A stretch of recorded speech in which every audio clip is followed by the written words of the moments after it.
Hello friends, and welcome back to the Mothership. Today we're going to smoke up our very own pork belly tacos.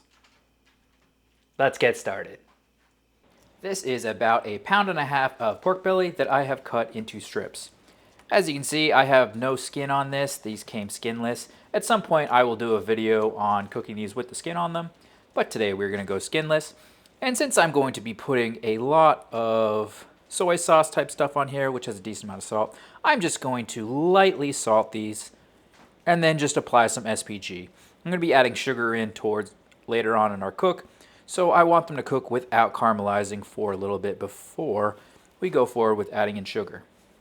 So just a light coating of SPG on everything, and we'll put these back in the fridge until it's time to smoke them.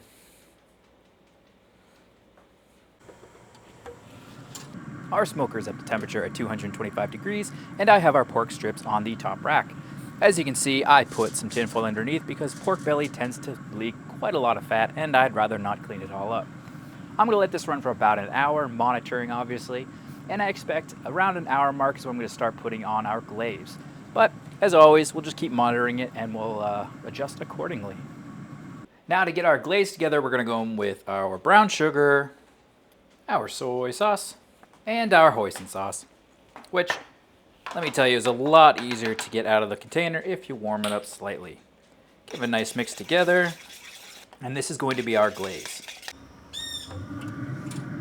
We are about 2 hours into our cook, and our pork belly is about 180 degrees. At this point, I'm going to begin basting in our sauce, and we're just going to go till a temperature of about 200 degrees. So the goal here is to get to that 200 degree mark, pull them off, let them rest, move on with our tacos. Of course I didn't hit play, but to make our yum yum sauce, we're basically going to add all of the ingredients, and then you want to start adding in water and then keep mixing it to try and get to the consistency you're looking for. This is about the point that I want it. I might add a little bit more water from here, but get it to a nice consistency where you can actually sprinkle it onto the tacos the way you want. If you're doing a dipping sauce, it's probably about right. What you could also do, and I have not done here, is add some hot sauce. That could be sriracha, that could be chili powder, cayenne pepper, whatever you want. But if you want an electric kick, that's the way to do it. But I'll have all the ingredients listed below, obviously. And I'm gonna put this in the fridge now. All right, and just about 3 hours later, and our pork belly has reached an internal temperature of just over 200 degrees. That means it's time to pull, throw it in tin foil, and let it rest while I got all the taco fixins together.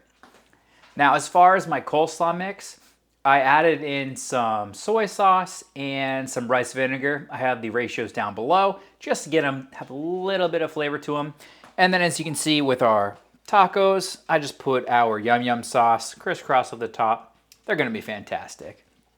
Now it is definitely time to give it the old-fashioned chomp because I am starving and it is taco time. Pork belly is perfect in tacos, and it's super good in Asian style tacos. I've been wanting to create this one for you guys for a while because I love pork belly tacos. It's always the first thing I pick when we go to restaurants. And when you add in like a yum yum sauce and some soy sauce and hoisin on the glaze, it's super good. If you want to do Taco Tuesdays and you're looking to go up an Asian route versus your standard Mexican style tacos, this is a good choice. I highly recommend it. I'm very much going to enjoy this. And tonight we're going to have some fantastic pork belly tacos. As always, the YouTube jazz, like, comment, subscribe. Let me know what you guys cook up for your Taco Tuesdays. Do you smoke anything or do you just do tacos like on your stovetop? I'd love to hear from you guys. And as always, please cook something fantastic and I'll catch you guys on the next cook.